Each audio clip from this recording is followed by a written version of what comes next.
அனைவருக்கும் மகிழ் வணக்கம். வெல்கம் டு அடார் 24 தமிழ். நான் கிஷோர் ஜிஎஸ் ஃபேகல்டி.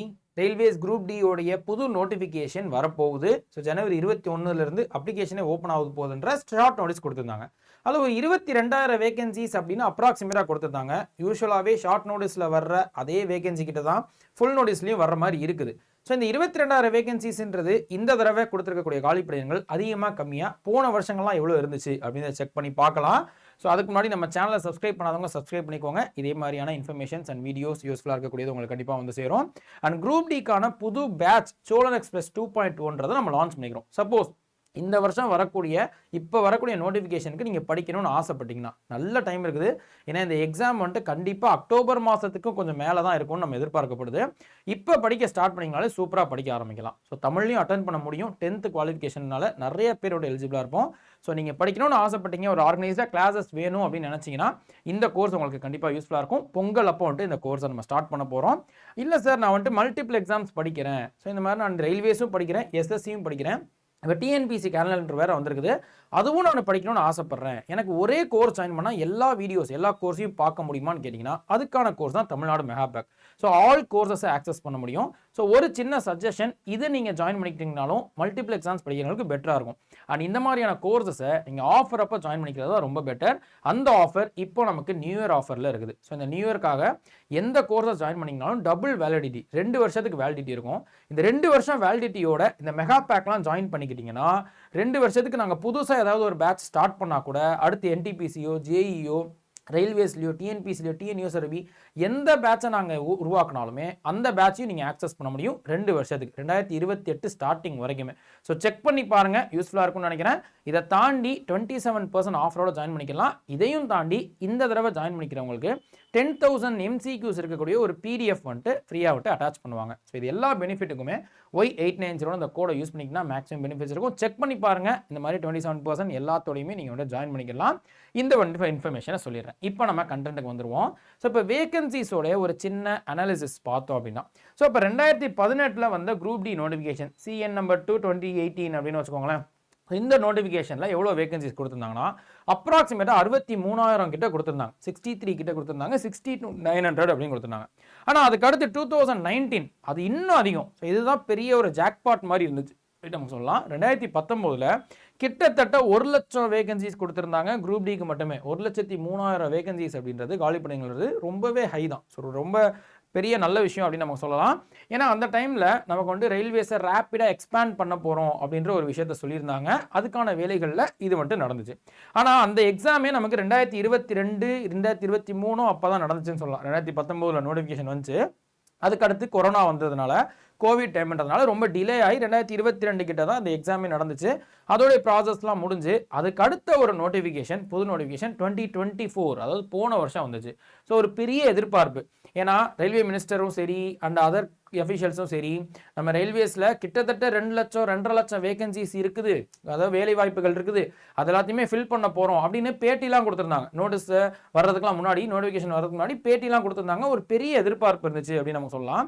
ஏன்னா ஓவரால் ரயில்வேஸில் 2.5 லட்சம் காலிப்படையினங்கள், 2.5 லட்சம் வேலை வாய்ப்புகள் இருக்குது, அதாவது இந்த எம்ப்ளாய்மெண்ட் இருக்குது அப்படின்னா அதில் கிட்டத்தட்ட 1 லட்சமாச்சு குரூப் டிக்கு வரும். இப்போ இந்த தடவை போன ஒரு 4 வருஷம் முன்னாடி வந்த இந்த 2019 நோட்டிஃபிகேஷன்லேயே 1 லட்சம் வந்துச்சுன்னா கண்டிப்பாக 2024 நமக்கு 1 லட்சம் வேகன்சிஸ் வர வாய்ப்பு இருக்குப்பா, நல்ல ஒரு ஆப்பர்ச்சுனிட்டி தான் எல்லாருக்குமே அப்படின்னு நம்ம நினச்சோம். ஆனால் அதில் ஒரு பெரிய ட்விஸ்ட் அடிச்சு, அதில் ஒரு கேசஸ்லாம் நடந்து இப்போ அதுக்கு தீர்ப்பு வந்து தான் இப்போ இந்த எக்ஸாம் நடந்துகிட்டு இருக்குது. இதுக்கான இந்த நோட்டிஃபிகேஷன் வந்த எக்ஸாம் இப்போ பிப்ரவரி தான் நமக்கு முடிய போகுதுன்னு சொல்லலாம். அதாவது இந்த 10th மட்டும் எலிஜிபிளா, இல்லை ஐடிஐ கண்டிப்பாக படிச்சிருக்கணுமா, இந்த மாதிரியான அந்த இஷ்யூஸ் போயிட்டு இருந்துச்சு, கேள்விப்பட்டிருப்பீங்க. ஸோ 10th மட்டுமே போதும் அப்படின்னு சொல்லிட்டாங்க. அந்த நோட்டிஃபிகேஷனுடைய ஓவரால் வேகன்சிஸ் காலிப்படைகள் 32,000 கிட்ட கொடுத்துருந்தாங்க. ஸோ 32,000 கிட்ட கொடுத்துருந்தாங்க. அப்போ 2024 போன வருஷம் வந்த நோட்டிஃபிகேஷனுக்கு அடுத்தும் கூட மறுபடியும் இதே விஷயங்கள் சொல்லிகிட்டே தான் இருந்தாங்க. நிறைய நியூஸ்லையும் சரி, ரயில்வே மினிஸ்டருடைய பேட்டிலையும் சரி, இந்த மாதிரியான விஷயங்களில் நமக்கு நிறைய ஆப்பர்ச்சுனிட்டிஸ் இருக்குது. அண்ட் இதே மாதிரி நமக்கு ஜேஇலேருந்து கூட, ஸோ ஆர்ஆர்பி ஜேஇ சைடில் இன்ஜினியர்ஸ்க்கான வேகன்சிஸும் அதிகமாக தேவைப்படுது. ஏன்னா நம்ம ரயில்வேஸை நிறைய எலக்ட்ரிஃபை பண்ணிட்டோம். ஸோ நியர்லி 90% மேலே எலக்ட்ரிக் ட்ரெயின்ஸ் ஓடுற மாதிரி நம்ம ட்ராக்லாம் கொண்டு வந்துட்டோம். அப்போ அதை நிர்வகிக்கிறதுக்கும் இன்னும் கொஞ்சம் இன்னும் எக்ஸ்பேண்ட் பண்ணுறதுக்கும் நிறைய இன்ஜினியர்ஸ் தேவைப்படுறாங்க. அப்போ இன்ஜினியரிங்கும் சரி, அதர் கேட்டகரிஸ்க்கும் சரி, இந்த மாதிரி எல்லாத்துக்குமே வேகன்சிஸ் அதிகமாக இருக்குன்னு இது எல்லாமே நியூஸில் அப்பப்போ வந்துட்டே இருந்துச்சு. நீங்கள் கேள்விப்பட்டிருக்கலாம், பார்த்துருக்கலாம். ஸோ அந்த எதிர்பார்ப்போட தான் இந்த நோட்டிஃபிகேஷன் வரும் அப்படின்னு மறுபடியும் நம்ம வந்து யோசித்தோம். பட் உண்மையாக சொல்லணும்னா நமக்கு ரொம்பவே கொஞ்சம் கஷ்டமாக தான் இருக்குது. ஏன்னா வேகன்சிஸ் வந்துட்டு கம்மியாக இருக்குது அப்படின்றதுனால. ஸோ இப்போ 2026 அதாவது இப்போ ஜனவரி 21 அப்ளிகேஷன் ஓப்பன் ஆக போகுது இல்லையா, நோட்டிஃபிகேஷன் வரப்போகுது இல்லையா, இந்த எக்ஸாமோடைய அந்த வேகன்சிஸ் காலி பணியிடங்கள், so notification number CN number 09/2025 வரும். ஸோ அதோடைய வேகன்சிஸ் காலி பணியிடங்கள் 22,000 கிட்ட அப்படின்னு நமக்கு கொடுத்துருக்காங்க அப்ராக்சிமேட்டாக. ஸோ பட் இதே தான் கிட்டத்தட்ட ஃபுல் நோட்டிஃபிகேஷன்லேயும் வரும்னு நம்ம எதிர்பார்க்குறோம். ஸோ வந்துச்சுன்னா நமக்கு தெரியும். ஆனால் இதிலேருந்து கொஞ்சம் இன்க்ரீஸ் ஆகலாம். ஸோ ஒவ்வொரு தடவையுமே நோட்டிஃபிகேஷன் வந்ததில் வேகன்சிஸ் கொடுத்ததை விட கொஞ்சம் இன்க்ரீஸ் பண்ண தான் செய்வாங்க. ஆனால் ரொம்ப பெரிய லெவலில் இன்க்ரீஸ் ஆகுமா? ஸோ இப்போ 32,000 போன வருஷம் கொடுத்துருக்காங்கன்னா இந்த வருஷம் அட்லீஸ்ட் ஒரு 30,000 இல்லை இன்னும் கொஞ்சம் அதிகமாக வந்திருந்தா கூட பெட்டராக இருந்திருக்கும்னு நம்ம நினைக்கிறோம். அது அதை விட 10,000 கம்மியாக இருக்குது. அப்போ இதை 10,000 இன்க்ரீஸ் பண்ணால் கூட போன வருஷத்தோட நோட்டிஃபிகேஷன் கிட்ட தான் வருமே தவிர்த்து வேகன்சிஸ் இன்னும் அதிகமாகிறது வந்துட்டு நமக்கு ரொம்ப யோசனையாக தான் இருக்குது. பட் இதை வந்துட்டு ரொம்ப பெருசாக வந்துட்டு நீங்கள் எடுத்துக்கணும் அப்படின்றத நான் சொல்ல வரல.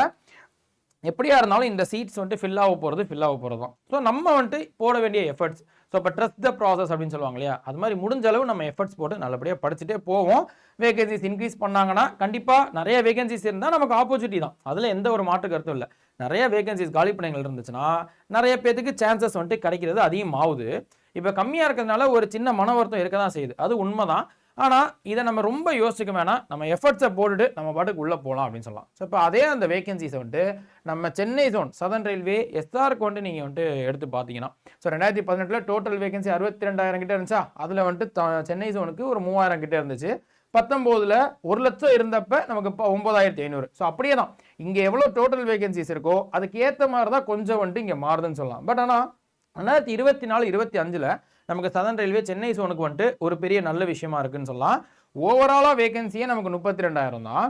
அதுலேயே 2,700 கிட்ட 2,600 சம்திங் இருந்துச்சுன்னு நினைக்கிறேன். ஸோ 2,700 வேகன்சிஸ் காலி பணிகள் கொடுத்துருந்தாங்க. ஸோ அப்போ இப்படி கம்பேர் பண்ணும்போது 62,000 3,000 கிட்ட தான், அதே வந்துட்டு 32 3,000 கிட்டனா இந்த 2024 நோட்டிஃபிகேஷன் சென்னை ஜோனுக்கு ஒரு வகையில் கொஞ்சம் பெட்டராக இருந்திருக்குது அப்படின்னு சொல்லலாம். இது வந்துட்டு நமக்கு நோட் பண்ணிடுது. பட் ஆனால் 2026 இப்போ அப்கமிங் நோட்டிஃபிகேஷன் ஃபுல் நோட்டிஃபிகேஷன் வந்தால் தான் ஓவராலாகவே 22 தான் கொடுத்துருக்காங்க. ஸோ அப்போ அதில் சென்னை ஜோனுக்கு எவ்வளோ வரப்போகுது அப்படின்றது நம்ம பொறுத்து தான் பார்க்கணும். ஸோ நம்மளோட கெஸ் படி 2,000 கிட்ட நெருங்கலாமா அப்படின்றது யோசிக்க வேண்டியதாக இருக்குது. ஸோ அது வந்துருச்சுன்னா நமக்கு தெரியும். ஸோ இதான் நமக்கு பாயிண்ட். ஸோ செக் பண்ணி பாருங்கள். நோட்டிஃபிகேஷன் வர்றதுக்கு முன்னாடி ஜஸ்ட் ஒரு சின்ன அனாலிசிஸ் தான் வேகன்சிஸ் எவ்வளோ வந்திருக்குதுன்றது. வேகன்சிஸை நம்ம மறுபடியும் சொல்கிறது தான், வேகன்சிஸ் எவ்வளோ இருந்தாலும் சரி அது நல்லா இன்க்ரீஸ் ஆச்சுன்னா ரொம்ப நல்லது. அந்த ஒரு நம்பிக்கையோட நம்ம படிக்க ஆரம்பிச்சிடலாம். ஸோ படிக்க வேண்டிய விஷயங்களில் இந்த 4 சப்ஜெக்டை நீங்கள் எவ்வளோ சூப்பராக படிச்சுக்கிறீங்களோ அவ்வளோ நல்லது அப்படின்றத நம்ம சொல்லிக்கலாம். அப்போ ஜென்ரல் சயின்ஸோ மேத்தமெட்டிக்ஸோ reasoning general awareness and current அஃபேர்ஸ்னு இந்த 4 சப்ஜெக்ட் தான் குரூப் டிக்கு மோஸ்ட் இம்பார்ட்டன்ட். அதுலேயும் ஜென்ரல் சயின்ஸ் வந்துட்டு ரொம்ப இம்பார்ட்டன்ட். ஸோ நல்லாவே படிச்சுக்கோங்க. அண்ட் ரீசனிங்லாம் ரொம்ப சூப்பரான ஸ்கோரிங் சப்ஜெக்ட், அதுதான் நமக்கு வெயிட்டேஜும் அதிகம். ஸோ ரீசனிங்கில் 30க்கு 30 அடிக்கிற மாதிரி சூப்பராக படிச்சுக்கோங்க. ஜென்ரல் சயின்ஸு மேத்தமெட்டிக்ஸ் படிச்சுட்டு அதுக்கு அடுத்தபடியாக நமக்கு ஜென்ரல் அவேர்னஸ் அண்ட் கரண்ட் அஃபேர்ஸில் அது ஏன்னா அது ரொம்ப வாஸ்டான சிலபஸ். குரூப் டியை பொறுத்த வரைக்கும் இது ரொம்ப வாஸ்டான சிலபஸ், ஆனால் வெயிட்டேஜ் கம்மி. இப்போ என்டிபிசிக்கு கூட நமக்கு general awareness and current affairs இது கூட ஜென்ரல் சயின்ஸ்னு சேர்த்து 40 மார்க்குக்கு கேட்பாங்க, 40 கொஸ்டின் கேட்பாங்க. ஆனால் இங்கே தனியாக பிரிச்சுட்டதுனால பெரிய சிலபஸ் படித்து அதுலேருந்து வெயிட்டேஜ் கம்மியாக இருக்கிறதுக்கு நீங்கள் அதுக்கு கொஞ்சம் ஸ்மார்ட் ஒர்க் பண்ணுறது பெட்டர் அப்படின்னு நான் சொல்லிக்கிறேன். ஸோ அப்போ எதுவாக இருந்தாலுமே இதை பிளான் பண்ணி கரெக்டாக படிக்க ஆரம்பிச்சிருங்க. ஸோ நெகட்டிவ் மார்க்கையும் மைண்டில் வச்சு அக்யூரேசியை மெயின்டைன் பண்ணி சூப்பராக படிக்க ஆரம்பிச்சிருங்க. ஏன்னா இந்த எக்ஸாம் எப்போ எக்ஸ்பெக்ட் பண்ணுற மாதிரி இருக்குதுன்னா கண்டிப்பாக அக்டோபரோ நவம்பரோ ஆகிடும் அப்படின்றத நமக்கு சொல்லலாம். ஏன்னா இப்போ 2025 ஃபஸ்ட்டு நோட்டிஃபிகேஷன் ஏஎல்பி வந்துச்சு, ஜனவரி மாதமோ பிப்ரவரி மாதம் வந்துச்சு. அதோடைய எக்ஸாமே 2026 பிப்ரவரி மேலே தான் நடக்க போகுது. 100% பிப்ரவரிக்கு மேலே தான் நடக்க போகுது. அப்போ ஏஎல்பிக்கு அடுத்து டெக்னீஷியன்ஸாக இருக்கட்டும், செக்ஷன் கண்ட்ரோலராக இருக்கட்டும், பேராமெடிக்கலாக இருக்கட்டும், என்டிபிசி இதெல்லாம் நடத்தி முடிச்சுட்டு தான் இந்த குரூப் டி எக்ஸாம் நடத்துவாங்க. அப்போ 2026 அக்டோபர் நவம்பர் ஆகிடும்னு வச்சுக்கோங்களேன். ஸோ அப்படி பார்க்கும்போது இதை விட ஒரு பெஸ்ட்டு டைம் இருக்குமா அப்படின்னு நமக்கு சொல்ல முடியாது. ஸோ நோட்டிஃபிகேஷன் நமக்கு கிட்டத்தட்ட ஒரு 10 மாதம் கிட்ட இருக்குது அப்படின்னா குரூப் டிக்கு நீங்கள் அவ்வளோ எஃபர்ட் போடலாம். ஸோ ரொம்ப பொறுமையாக உட்காந்து படித்தா கூட சூப்பராக எஃபர்ட் போட முடியும். ஸோ நல்லா எஃபர்ட் போட்டு நல்லா படிங்க, நல்லா ஸ்ட்ராங் பண்ணிக்கோங்க. ஃபவுண்டேஷனை ஸ்ட்ராங் பண்ணுறதுக்கு வேறு லெவலில் டைம் இருக்குது அப்படின்னு நமக்கு சொல்லலாம். சூப்பராக நமக்கு டைம் இருக்குது. ஸோ ரொம்ப அவசரப்பட தேவையில்லை, பொறுமையாக நம்ம ஸ்ட்ராங்காக படிச்சுக்கிட்டோம் அப்படின்ற நம்பிக்கையோட இந்த குரூப் டியை நீங்கள் ஸ்ட்ராங்காக படிச்சுக்கிறோன்ற நம்பிக்கையோடு இருந்தீங்கன்னா நீங்கள் 10th முடிச்சிருந்தீங்கன்னா இது மட்டும் நீங்கள் எழுதலாம். இல்லை சார் நான் வந்துட்டு இப்போ டிகிரி முடிச்சிருக்கிறேன் ஆனால் குரூப் டியும் ட்ரை பண்ணுறேன் அப்படின்னா இதை நீங்கள் எவ்வளோக்கு எவ்வளோ ஸ்ட்ராங்காக படிக்கிறீங்களோ அதே மாதிரி என்டிபிசியும் அட்டன் பண்ண முடியும், அதர் எக்ஸாம்ஸும் அட்டன் பண்ண முடியும். ஸோ அந்த அளவுக்கு சூப்பராக படிக்க டைம் இருக்குன்ற சொல்லிக்கிறேன். ஜனவரி 1ஆம் தேதியிலேருந்து ஸ்டார்ட் பண்ணினா கூட சூப்பராக படிக்க முடியும். ஸோ இதான் இன்ஃபர்மேஷன். ஸோ செக் பண்ணி பாருங்கள். அண்ட் மறுபடி அதே விஷயத்த சொல்லிக்கிறேன், வேகன்சிஸ் முன்ன பின்ன இருந்தாலுமே அந்த போஸ்டிங்கும் நம்ம வந்துட்டு ஃபில் பண்ண தான் போகிறாங்க. ஸோ அதுக்கேற்ற மாதிரி எஃபர்ட்ஸை மட்டும் நம்ம போட்டுகிட்டே இருப்போம். நல்லதே நடக்குன்ற ஒரு நல்ல நம்பிக்கையோடு நம்ம பாட்டுக்கு படிச்சுட்டே இருப்போம். அதை நான் சொல்லிக்கிறேன். அண்ட் இந்த எக்ஸாமுக்கு நீங்கள் ஆல்ரெடி சில எக்ஸாம்ஸ்க்கு படிச்சிருக்கீங்கன்னா அதை படித்து கூட நீங்கள் படிக்க முடியும். செல்ஃப் ப்ரிப்ரேஷன் கூட சூப்பராக பண்ண முடியும். ஆனால் ஒரு கிளாஸஸ் இருந்தால் எனக்கு பெட்டராக இருக்கும் சார். எனக்கு இப்போ ரீசனிங்கில் இந்த டாபிக் வந்துட்டு எனக்கு இப்படி புரிய மாட்டேங்குது, வரிசையாக இந்தந்த விஷயங்களை படித்தா எனக்கு கொஞ்சம் கிளியராக இருக்கும் அப்படின்னு நினச்சிங்கன்னா ஆர்கனைஸ்டாக கிளாஸஸ் ரீசனிங்கோ மேத்தமெட்டிக்ஸோ ஜென்ரல் அவேர்னஸோ கரண்ட் அஃபேர்ஸ்னு எல்லாத்துக்குமே கிளாஸஸோடு நான் படிச்சுக்கிட்டா எனக்கு ஒவ்வொரு வீடியோவாக டக்கு டக்குன்னு பார்த்துட்டு வந்து நான் நோட்ஸ் எடுத்துக்கிட்டா எனக்கு சூப்பராக இருக்கும் சார், டெஸ்ட் சீரிஸ் அட்டன் பண்ணிக்க நல்லா இருக்கும்னு நினச்சிங்கன்னா சோழன் எக்ஸ்பிரஸ் 2.1 இந்த குரூப் டி பேட்சை நீங்கள் ஜாயின் பண்ணிக்கலாம். ஸோ செக் பண்ணி பாருங்கள். இந்த கோர்சஸ் நம்ம இன்ஸ்டிடியூட்டில் எப்பயுமே ஆஃபர் டைமில் ஜாயின் பண்ணிக்கிட்டா பெட்டர். ஸோ இந்த கோர்ஸ் இப்போ வந்துட்டு ஆஃபர் டைமில் இருக்குது. ஸோ இந்த நியூ இயர் ஆஃபர் அப்படின்றதுனால டபுள் வேலிடிட்டியாக இருக்கட்டும் அண்ட் 27% 27% நீங்கள் ஆஃபரோட ஜாயின் பண்ணிக்கலாம். 2500 கிட்ட தான் நமக்கு வர மாதிரி இருக்கும். அதை தாண்டி 10,000 MCQs 10,000 MCQs, அதாவது நீங்கள் ப்ரீவியஸ் இயர் கொஸ்டின்ஸோ டெஸ்ட் அட்டன் பண்ணுற மாதிரியான ஒரு PDF 10,000 கொஸ்டின்ஸ் இருக்கக்கூடிய PDF வந்துட்டு அட்டாச் பண்ணுவாங்க. இது எல்லாமே உங்களுக்கு கண்டிப்பாக யூஸ்ஃபுல்லாக இருக்கும்னு நினைக்கிறேன். ஸோ டிஸ்கிரிப்ஷனில் பேட்சோட லிங்க் இருக்கும் அண்ட் நானுமே கமெண்ட் செக்ஷனில் வந்துட்டு பின் பண்ணுறேன். செக் பண்ணி பாருங்கள். இந்த ஆஃபர்ஸ் 27% ஆஃபராக இருக்கட்டும், அதே டபுள் வேலிடிட்டியாக இருக்கட்டும், அது போக இந்த 10,000 MCQs இதெல்லாம் கிடைக்கணும் அப்படின்னா நீங்கள் ஜாயின் பண்ணும்போது Y890 அந்த கோடை யூஸ் பண்ணிங்கன்னா உங்களுக்கு இந்த எல்லா பெனிஃபிட்ஸ் இருக்கும். ஸோ செக் பண்ணி பாருங்கள். மறக்காமல் வந்து ஜாயின் பண்ணிக்கோங்க. ஆப் மூலியமாவோ கீழே டிஸ்கிரிப்ஷன் மூலியமாக கிளிக் பண்ணி. ஸோ இதான் இன்ஃபர்மேஷன். ஸோ மறுபடியும் அதே நோட்டை சொல்லிட்டு நான் கடைசியில் முடிக்கிறேன். வேகன்சிஸாக இருக்கட்டும், கட் ஆஃபாக இருக்கட்டும், அதெல்லாம் வந்துட்டு நம்ம யோசிக்கவே தேவையில்லை. நம்ம 100% எஃபர்ட்டை கொடுக்குற அளவுக்கு நம்ம ரெடியாகி நல்லபடியாக படிப்போம். நல்லதே நடக்குன்ற நம்பிக்கையோட. ஸோ நெக்ஸ்ட் வீடியோவில் வேற ஒரு கண்டென்ட்டில் பார்ப்போம். அண்டில் தென் நன்றி, வணக்கம்.